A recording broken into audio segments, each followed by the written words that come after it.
The Way of Zen by Alan Watts, Part 2, Chapter 2, Sitting Quietly, Doing Nothing.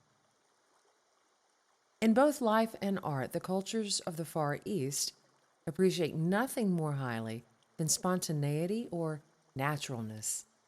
This is the unmistakable tone of sincerity, marking the action which is not studied and contrived. For a man rings like a cracked bell when he thinks and acts with a split mind, one part standing aside to interfere with the other, to control, to condemn, or to admire. But the mind, or the true nature of man, cannot actually be split. According to a Zen poem, it is like a sword that cuts, but cannot cut itself, like an eye that sees, but cannot see itself. The illusion of the split comes from the mind's attempt to be both itself and its idea of itself, from a fatal confusion of fact with symbol. To make an end of the illusion, the mind must stop trying to act upon itself, upon its stream of experiences, from the standpoint of the idea of itself which we call the ego. This is expressed in another Zen poem as sitting quietly, doing nothing. Spring comes, and the grass grows by itself. This by itself is the mind's and the world's natural way of action, as when the eyes see by themselves, and the ears hear by themselves, and the mouth opens by itself without having to be forced apart by the fingers. As the Zen says again, the blue mountains are of themselves blue mountains. The white clouds are of themselves white clouds. In its stress upon naturalness, Zen is obviously the inheritor of Taoism, and its view of spontaneous action as marvelous activity is precisely what the Taoists meant by the word te, virtue, with an overtone of magical power. But neither in Taoism nor in Zen does it have anything to do with magic in the merely sensational sense of performing superhuman miracles.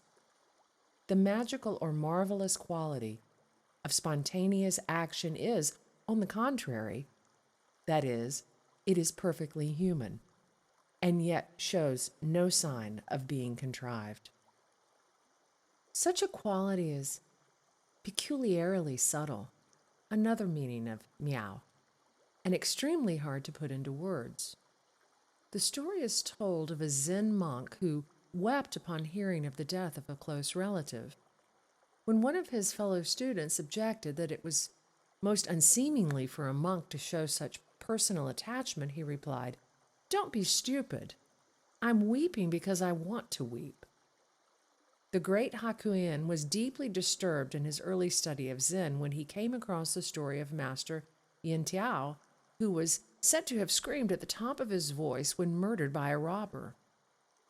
Yet this doubt was dissolved at the moment of his satori, and in Zen circles his own death is felt to have been especially admirable for its display of human emotion. On the other hand, the abbot Kwei-sen and his monks allowed themselves to be burned alive by the soldiers of the Oda Nobunaga, sitting calmly in the posture of meditation. Such contradictory naturalness seems most mysterious, but perhaps the clue lies in the saying of Yun Min, in walking, just walk. In sitting, just sit. Above all, don't wobble. For the essential quality of naturalness is the sincerity of the undivided mind, which does not dither between alternatives. So when Yin Tiao screamed, it was such a scream that it was heard for miles around. But it would be quite wrong to suppose that this natural sincerity comes about by observing such a platitude as, "Whatsoever thy hand findeth to do, do it with all thy might." When Yin Tao screamed, he was not screaming in order to be natural, nor did he first make up his mind to scream and then implement the decision with the full energy of his will. There is a total contradiction in planned naturalness and intentional sincerity. This is to overlay, not to discover the original mind. Thus, to try to be natural is an affectation. To try not to try to be natural is also an affectation. As a Zen Rin poem says, you cannot get it by taking thought. You cannot seek it by not taking thought. But this absurdly complex and frustrating predicament arises from a simple and elementary mistake in the use of the mind. When this is understood, there is no paradox and no difficulty. Obviously, the mistake arises in the attempt to split the mind against itself. But to understand this clearly, we have to enter more deeply into the cybernetics of the mind, the basic pattern of its self-correcting action. It is, of course, part of the very genius of the human mind that it can, as it were, stand aside from life and reflect upon it, that it can be aware of its own existence, and that it can criticize its own process. For the mind has something resembling a feedback system. This is a term used in communications engineering for one of the basic principles of automation, of enabling machines to control themselves. Feedback enables a machine to be informed of the effects of its own actions in such a way as to be able to correct its action. Perhaps the most familiar example is the electrical thermostat, which regulates the heating of a house. By setting an upper and a lower limit of desired temperature, a thermometer is so connected that it will switch the furnace on when the lower limit is reached and off when the upper limit is reached. The temperature of the house is thus kept within the desired limits. The thermostat provides the furnace with a kind of sensitive organ, an extremely rudimentary analogy of human self-consciousness. The proper adjustment of a feedback system is always a complex mechanical problem. For the original machine, say, the furnace, is adjusted by the feedback system. But this system in turn needs adjustment. Therefore, to make a mechanical system more and more automatic will require the use of a series of feedback systems. A second to correct the first, a third to correct the second, and so on. But there are obvious limits to such a series, for beyond a certain point, the mechanism will be frustrated by its own complexity. For example, it might take so long for the information to pass through the series of control systems that it would arrive at the original machine too late to be useful. Similarly, when human beings think too carefully and minutely about an action to be taken, they cannot make up their minds in time to act. In other words, one cannot correct one's means of self-correction indefinitely. There must soon be a source of information at the end of the line, which is the final authority. Failure to trust its authority will make it impossible to act, and the system will be paralyzed. The system can be paralyzed in yet another way. Every feedback system needs a margin of lag or error. If we try to make a thermostat absolutely accurate, that is, if we bring the upper and lower limits of temperature very close together in an attempt to hold the temperature at a constant 70 degrees, the whole system will break down. For to the extent that the upper and lower limits coincide, the signals for switching off and switching on will coincide. If 70 degrees is both the lower and upper limit, the go sign will be the stop sign. Yes will imply no, and no will imply yes. Whereupon the mechanism will start trembling, going on and off, until it shakes itself to pieces. The system is too sensitive and shows symptoms which are startlingly like human anxiety. For when a human being is so self-conscious, so self-controlled, that he cannot let go of himself, He dithers or wobbles between opposites. This is precisely what is meant in Zen by going round and round on the wheel of birth and death. For the Buddhist, samsara is the prototype of all vicious circles. Now, human life consists primarily and originally in action, in living in the concrete world of suchness. But we have the power to control action by reflection, that is, by thinking, by comparing the actual world with memories or reflections. Memories are organized in terms of more or less abstract images, words, signs, simplified shapes, and other symbols which can be reviewed very rapidly one after another. From such memories, reflections, and symbols, the mind constructs its idea of itself. This corresponds to the thermostat, the source of information about its own past action by which the system corrects itself. The mind-body must, of course, trust the information in order to act, for paralysis will soon result from trying to remember whether we have remembered everything accurately.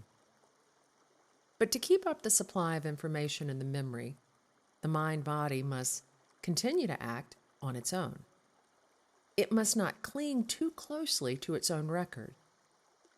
There must be a lag or distance between the source of information and the source of action. This does not mean that the source of action must hesitate before it accepts the information. It means that it must not identify itself with the source of information. We saw that when the furnace responds too closely to the thermostat, it cannot go ahead without also trying to stop, or stop without also trying to go ahead. This is just what happens to the human being, to the mind, when the desire for certainty and security prompts identification between the mind and its own image of itself. It cannot let go of itself. It feels that it should not do what it's doing, and that it should do what it's not doing.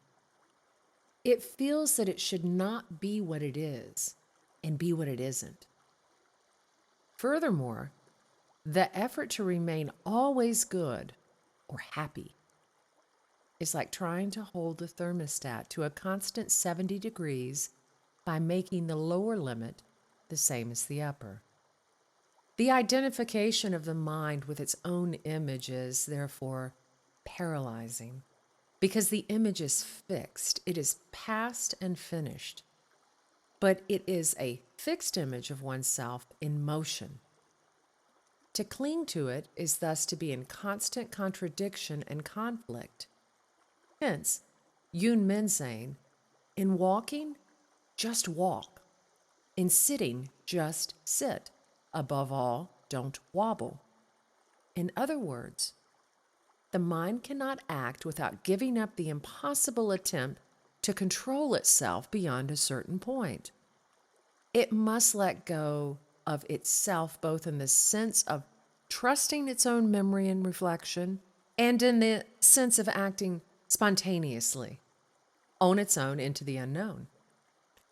This is why Zen often seems to take the side of action as against reflection, and why it describes itself as no mind, or wuxin, or no thought, wunian, and why the masters demonstrate Zen by giving the instantaneous and unpremeditated answers to questions. When Yunmen was asked for the ultimate secret of Buddhism, he replied, dumpling. In the words of the Japanese master, Takyun, when a monk asks, what is the Buddha? The master may raise his fist. When he asked, what is the ultimate idea of Buddhism? He may exclaim, even before the questioner finishes his sentence, a blossoming branch of the plum, or the cypress tree in the courtyard. The point is that answering mind does not stop anywhere, but responds straight away without giving any thought to the felicity of an answer. This is allowing the mind to act on its own. But reflection is also action. And Yun Min might also have said, in acting, just to act. In thinking, just think. Above all, don't wobble. In other words, if one is going to reflect, just reflect, but do not reflect about reflecting. Yet Zen would agree that reflection about reflection is also action, provided in doing it, we just do that and do not tend to drift off into the infinite regression of trying always to stand above or outside the level upon which we are acting. Thus, Zen is also a liberation from the dualism of thought and action, for it thinks as it acts, with the same quality of abandon, commitment, or faith. The attitude of Wu Shen is by no means an anti-intellectualist exclusion of thinking. Wu Shen is action on any level whatsoever, physical or psychic, without trying at the same moment to observe and check the action from outside. This attempt to act and think about the action simultaneously is precisely the identification of the mind with its idea of itself. It involves the same contradiction as the statement which states something about itself. This statement is false. The same is true of the relationship between feeling and action. For feeling blocks action and blocks itself as a form of action when it gets caught in the same tendency to observe or feel itself immediately. As when in the midst of enjoying myself, I examine myself to see if I'm getting the utmost out of the occasion. Not content with tasting the food, I'm also trying to taste my tongue. Not content with feeling happy, I want to feel myself feeling happy, so as to be sure not to miss anything. Whether trusting our memories or trusting the mind to act on its own, it comes to the same thing. Ultimately, we must act and think, live and die, from a source beyond all our knowledge and control. But this source is ourselves, and when we see that, it no longer stands over against us as a threatening object. No amount of care and hesitancy, no amount of introspection and searching for our motives can make any ultimate difference to the fact that the mind is like an eye that sees but cannot see itself. In the end, the only alternative to a shuddering paralysis is to leap into action regardless of the consequences. Action in this spirit may be right or wrong with respect to the conventional standards, but our decisions upon the conventional level must be supported by the conviction that whatever we do and whatever happens to us is ultimately right. In other words, we must enter into it without second thought, without the arrière-pensée of regret, hesitancy, doubt, or self-recrimination. Thus, when Yun Min was asked, "What is the Tao?" he answered simply, "Walk on." But to act without second thought, without double-mindedness, is by no means a mere precept of our imitation. For we cannot realize this kind of action until it is clear beyond any shadow of a doubt that it is actually impossible to do anything else. In the words of Huang Pao, men are afraid to forget their own minds, fearing to fall through the void with nothing onto which they can cling. They do not know that the void is not really the void, but the real realm of the Dharma. It cannot be looked for or sought, comprehended by wisdom or knowledge, explained in words, contacted materially, an example objectively, or reached by meritorious achievement. Now, this impossibility of grasping the mind with the mind is, when realized, the non-action, wu wei, the sitting quietly doing nothing, whereby spring comes and the grass grows by itself. There is no necessity for the mind to try to let go of itself or to try not to try. This introduces further artificialities. Yet, as a matter of psychological strategy, there is no need for trying to avoid artificialities.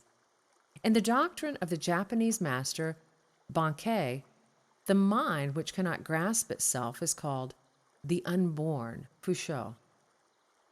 The mind which does not arise or appear in the realm of symbolic knowledge. A layman asks, I appreciate very much your instruction about the unborn, but by force of habit, second thoughts keep tending to arise, and being confused by them, it is difficult to be in perfect accord with the unborn. How am I to trust in it in its entirety? Bankei said, if you make an attempt to stop the second thoughts which arise, then the mind which does the stopping and the mind which is stopped becomes divided, and there is no occasion for peace of mind. So it is best for you simply to believe that originally there is no possibility of control by second thoughts. Yet, because of karmic affinity, through what you see and what you hear, those thoughts arise and vanish temporarily, but are without substance. Brushing off thoughts which arise is just like washing off blood with blood. We remain impure because of being washed with blood, even when the blood that was first there has gone. And if we continue in this way, the impurity never departs. This is from ignorance of the mind's unborn, unvanishing, and unconfused nature. If we take the second thought for an effective reality, we keep going on and on around the wheel of birth and death. You should realize that such thought is just a temporary mental construction, and not try to hold or to reject it.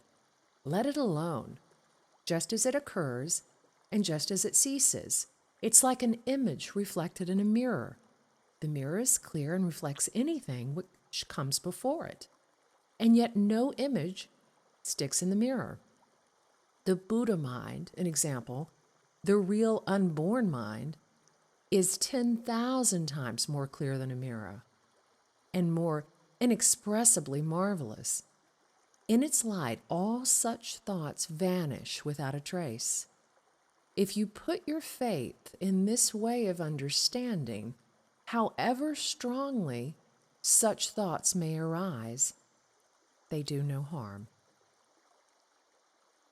This is also the doctrine of Huang Po, who says again, it is held that there is something to be realized or attained apart from mind, and thereupon mind is used to seek it. That implies failure to understand that mind and the object of its search are one. Mind cannot be used to seek something from mind for, even after the passage of millions of kalpas, the day of success would never come. One must not forget the social context of Zen. It is primarily a way of liberation for those who have mastered the disciplines of social convention, of the conditioning of the individual by the group. Zen is a medicine for the ill effects of this conditioning, for the mental paralysis and anxiety which comes from excessive self-consciousness. It must be seen against the background of societies regulated by the principles of Confucianism, with their heavy stress on propriety and punctilious ritual. In Japan, too, it must be seen in relation to the rigid schooling required in the training of the samurai caste, in the emotional strain to which the samurai were exposed in times of constant warfare. As a medicine for these conditions, it does not seek to overthrow the conventions themselves, but, on the contrary, takes them for granted, as is easily seen in such manifestations of Zen as the Cha no Yu, or tea ceremony of Japan. Therefore, Zen might be a very dangerous medicine in a social context where convention is weak, or, at the other extreme, where there is a spirit of open revolt against convention ready to exploit Zen for destructive purposes. With this in mind, we can observe the freedom and naturalness of Zen without loss of perspective. Social conditioning fosters the identification of the mind with a fixed idea of itself as the means of self-control, and as a result, man thinks of himself as I, the ego. Thereupon, the mental center of gravity shifts from the spontaneous or original mind to the ego image. Once this has happened, the very center of our psychic life is identified with the self-controlling mechanism. It then becomes almost impossible to see how I can let go of myself, for I am precisely my habitual effort to hold on to myself. I find myself totally incapable of any mental action which is not intentional, affected, and insincere. Therefore, anything I do to give myself up, to let go, will be a disguised form of the habitual effort to hold on. I cannot be intentionally unintentional or purposely spontaneous. As soon as it becomes important for me to be spontaneous, the intention to be so is strengthened. I cannot get rid of it, and yet it's the one thing that stands in the way of its own fulfillment. It is as if someone had given me some medicine with the warning that it will not work if I think of a monkey while taking it. While I'm remembering to forget the monkey, I'm in a double bind situation where to do is not to do, and vice versa. Yes implies no, and go implies stop. At this point, Zen comes to me and asks, if you cannot help remembering the monkey, are you doing it on purpose? In other words, do I have an intention for being intentional, a purpose for being purposive? Suddenly I realize that my very intending is spontaneous, or that my controlling self, the ego, arises from my uncontrolled or natural self. At this moment, all the machinations of the ego come to naught. It is annihilated in its own trap. I see that it is actually impossible not to be spontaneous. For what I cannot help doing, I am doing spontaneously. But if I'm at the same time trying to control it, I interpret it as a compulsion. As a Zen master said, nothing is left to you at this moment but to have a good laugh. In this moment, the whole quality of consciousness is changed, and I feel myself in a new world in which, however, it is obvious that I have always been living. As soon as I recognize that my voluntary and purposeful action happens spontaneously by itself, just like breathing, hearing, and feeling, I am no longer caught in the contradiction of trying to be spontaneous. There is no real contradiction, since trying is spontaneity. Seeing this, the compulsive, blocked, and tied up feeling vanishes. It is just as if I had been absorbed in a tug of war between my two hands and had forgotten that both were mine. No block to spontaneity remains when the trying is seen to be needless. As we saw, the discovery that both the voluntary and involuntary aspects of the mind are alike spontaneous makes an immediate end of the fixed dualism between the mind and the world, the knower and the known. The new world in which I find myself has an extraordinary transparency or freedom from barriers, making it seem that I have somehow become the empty space in which everything is happening. Here, then, is the point of the oft-repeated assertion that all beings are in nirvana from the very beginning, that all dualism is falsely imagined, that the ordinary mind is the Tao, and that there is therefore no meaning in trying to get into accord with it. In the words of Ching Tao Ke, like the empty sky, it has no boundaries, yet it is right in this place, ever profound and clear. When you seek to know it, you cannot see it, you cannot take hold of it, but you cannot lose it. In not being able to get it, you get it. When you are silent, it speaks. When you speak, it is silent. The great gate is wide open to bestow alms, and no crowd is blocking the way. It was through seeing this that in the moment of the Satori, Hakuin cried out, "How wondrous, how wondrous! There is no birth and death from which one has to escape, nor is there any supreme knowledge after which one has to strive." Or in the words of Haxiang Yin, "At one stroke I forgot all my knowledge. There is no use for artificial discipline, for, move as I will, I manifest the ancient way." Paradoxically, nothing is more artificial than the notion of artificiality. Try as one may, it is impossible to go against the spontaneous Tao as to live in some other time than now, or some other place than here. When a monk asked Banki what he thought of disciplining oneself to attain Satori, the master said, "Satori stands in contrast to confusion. Since each person is the substance of Buddha, in reality, there is not one point of confusion. What then is one going to achieve by Satori?" Seeing then that there is no possibility of departing from the Tao, one is like Hasion Chu's easygoing man who neither avoids false thoughts nor seeks the truth. For ignorance is in reality the Buddha nature, and this illusory, changeful, empty body is the Dharmakaya.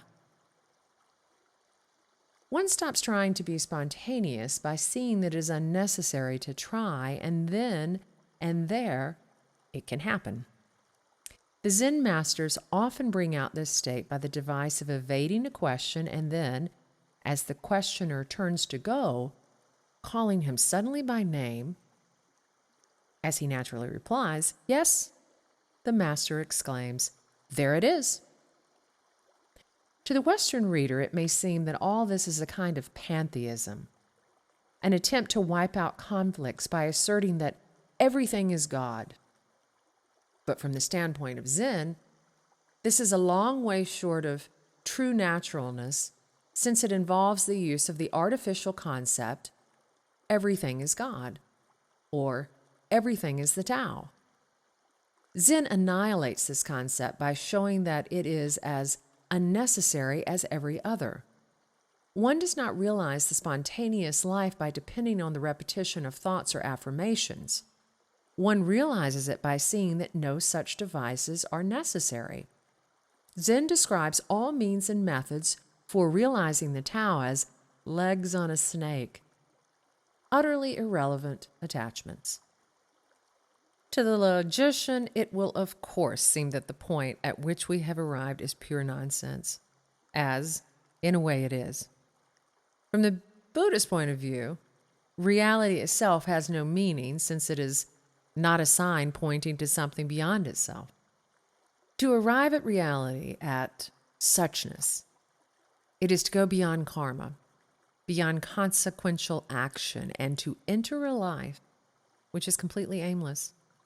Yet to Zen and Taoism alike, this is the very life of the universe, which is complete at every moment and does not need to justify itself by aiming at something beyond.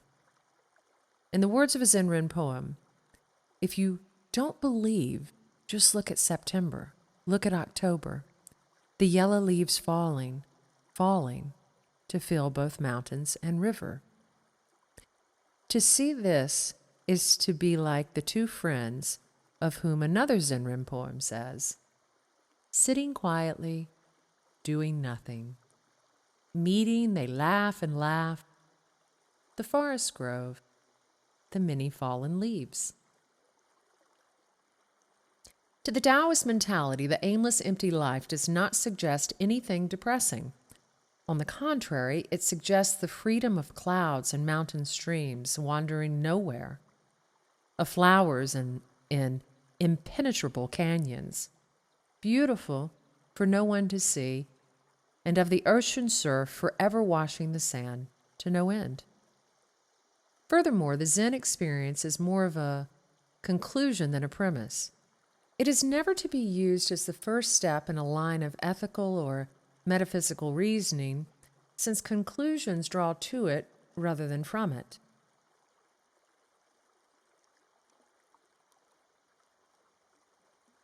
Like the beatific vision of Christianity, it is a which than which there is no whicher, the true end of man, not a thing to be used for some other end.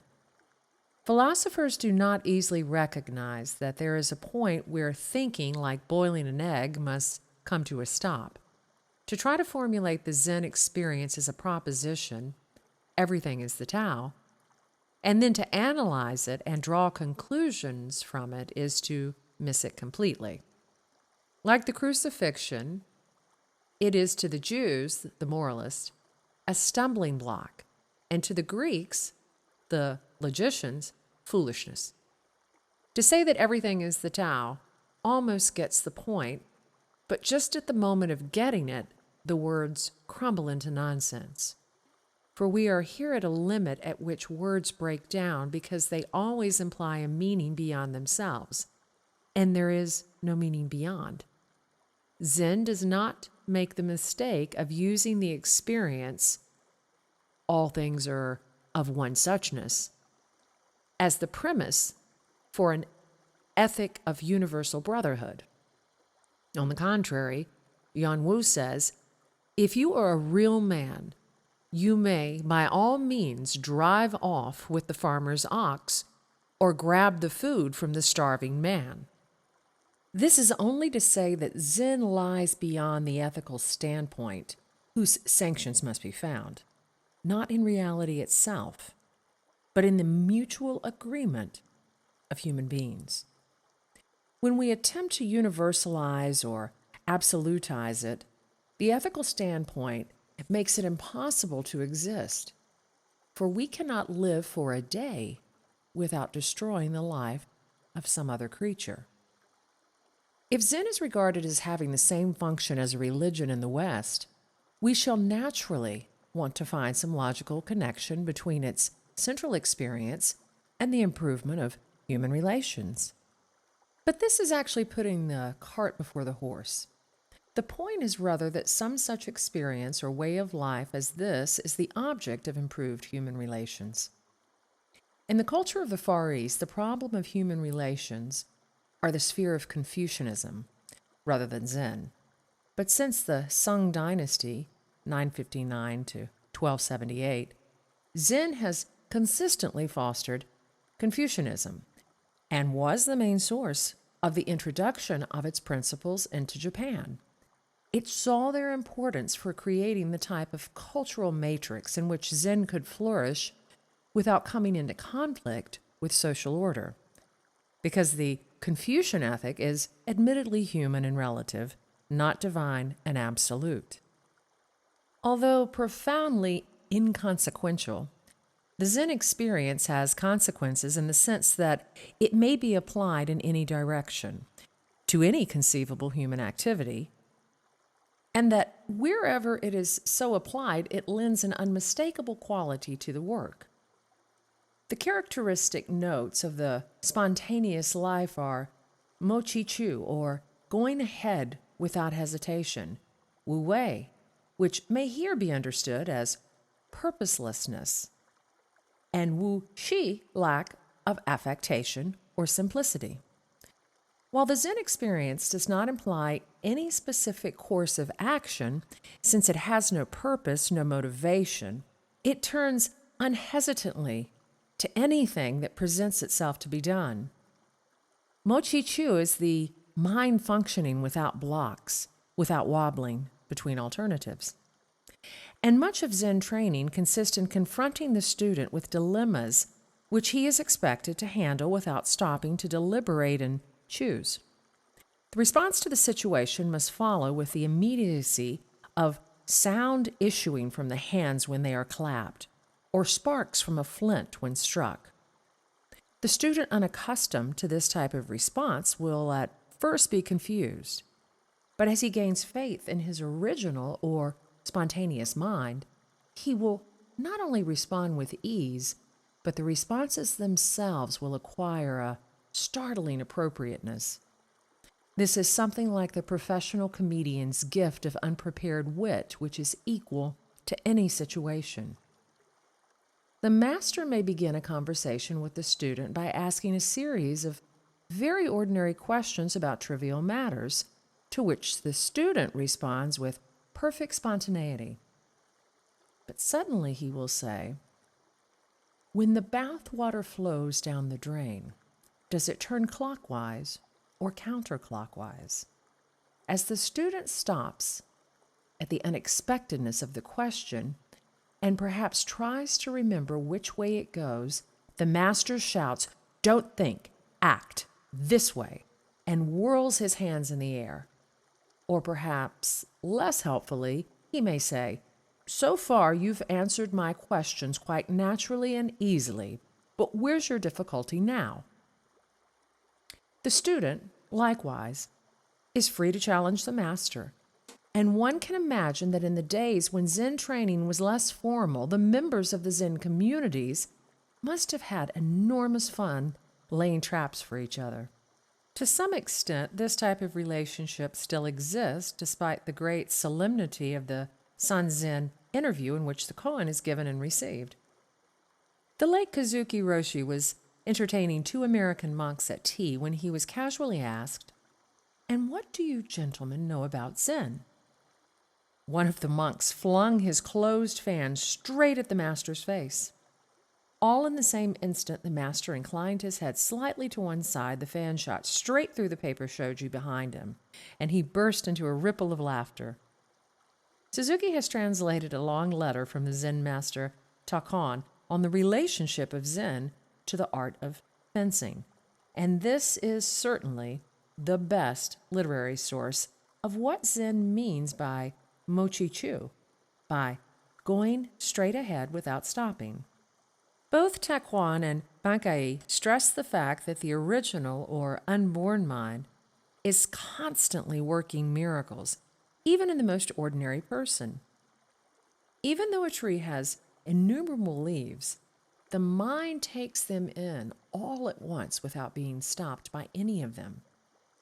Explaining this to a visiting monk, Bankai said, "To prove that your mind is the Buddha mind, notice how all that I say here goes into you without missing a single thing, even though I don't try to push it into you."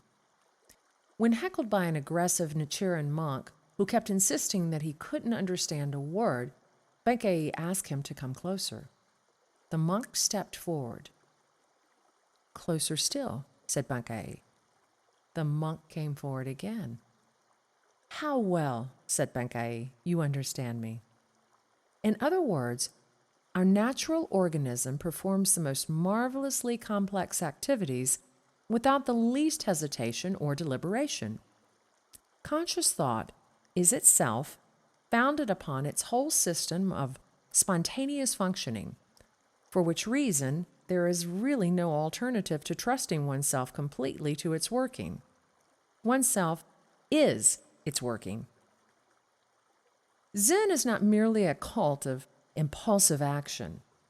The point of Mochi Chu is not to eliminate reflective thought, but to eliminate blocking in both action and thought, so that the response of the mind is always like a ball in a mountain stream, one thought after another without hesitation.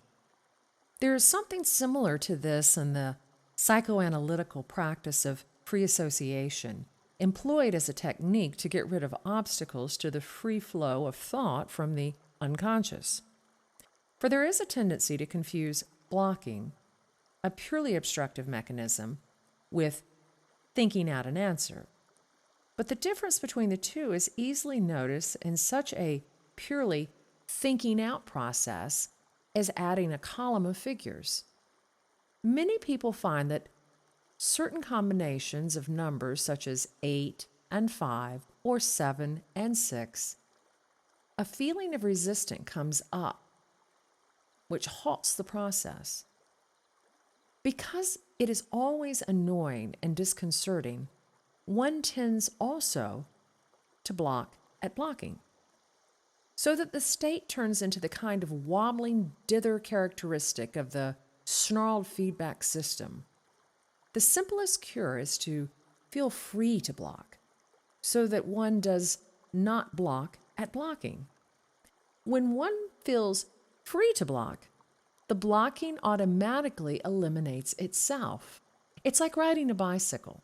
When one starts falling to the left, one does not resist the fall, i.e., the block, by turning to the right. One turns the wheel to the left, and the balance is restored. The principle here is, of course, the same as getting out of the contradictions of trying to be spontaneous, through accepting the trying as spontaneous, through not resisting the block. Blocking is perhaps the best translation of the Zen term nian, as it occurs in the phrase wu nian, no thought, or better, no second thought. Takuan points out that this is the real meaning of attachment in Buddhism, as when it is said that a Buddha is free from worldly attachments. It does not mean that he is a stone Buddha with no feelings, no emotions, and no sensations of hunger or pain. It means that he does not block at anything. Thus, it is typical of Zen that its style of action has the strongest feeling of commitment, of follow-through. It enters into everything wholeheartedly and freely without having to keep an eye on itself. It does not confuse spirituality with thinking about God while one is peeling potatoes. Zen spirituality is just to peel the potatoes. In the words of Lin Chi, when it's time to get dressed, put on your clothes. When you must walk, then walk. When you must sit, then sit. Don't have a single thought in your mind about seeking for Buddhahood. You talk about being perfectly disciplined in your six senses and in all your actions. But in my view, all this is making karma. To seek the Buddha nature and to seek the Dharma is at once to make karma, which leads to the hells. To seek to be bodhisattvas is also making karma. And likewise, studying the sutras and commentaries, Buddhas and patriarchs are people without such artificialities. It is said everywhere that there is a Tao, which must be cultivated, and a Dharma, which must be realized. What Dharma do you say must be realized, and what Tao cultivated? What do you lack in the way you're functioning right now? What will you add to where you are? As another Zen poem says, there's nothing equal to wearing clothes and eating food. Outside this, there are neither Buddhas nor patriarchs. This is the quality of wuxi, of naturalness without any contrivance or means for being natural, such as thoughts of Zen, of the Tao, or of the Buddha. One does not exclude such thoughts. They simply fall away when they seem to be unnecessary. He does not linger where the Buddha is, and where there is no Buddha, he passes right on. For as the Zen Rin says again, to be conscious of the original mind, the original nature, just this is the greatest disease of Zen. As the fish swims in the water, but is unmindful of the water, the bird flies in the wind, but knows not of the wind. So the true life of Zen has no need to raise waves when no wind is blowing, to drag in religion or spirituality as something over and above life itself. This is why the sage Fa Yung received no more offerings of flowers from the birds after he had had his interview with the fourth patriarch, for his holiness no longer stood out like a sore thumb. Of such a man, the Zenrin says, entering the forest, he moves not the grass. Entering the water, he makes not a ripple. No one notices him because he does not notice himself. It is often said that to be clinging to oneself is like having a thorn in the skin, and that Buddhism is a second thorn to extract the first. When it is out, both thorns are thrown away. But in the moment when Buddhism, when philosophy or religion becomes another way of clinging to oneself through seeking a spiritual security, the two thorns become one. And how is it to be taken out? This, as Benkei said, is wiping off blood with blood. Therefore, in Zen, there is neither self nor Buddha to which one can cling, no good to gain and no evil to be avoided, no thoughts to be eradicated, and no mind to be purified, no body to perish, and no soul to be saved. At one blow, this entire framework of abstractions is shattered to fragments. As the Zenrin says, to save life, it must be destroyed. When utterly destroyed, one dwells for the first time in peace. One word settles heaven and earth. One sword levels the whole world. Of this one sword, Lin Chi said, if a man cultivates the Tao will not work. On all sides, evil conditions will head up competitively. But when the sword of wisdom, prajna, comes out, there's not one thing left. The sword of prajna, which cuts away abstractions, is the direct pointing, whereby Zen avoids the entanglements of religiosity and goes straight to the heart. Thus, when the governor of Ling asked Yao Shan, "What is the Tao?" the master pointed upwards to the sky and downwards to a water jug beside him. Asked for an explanation, he replied, "A cloud in the sky and water in the jug."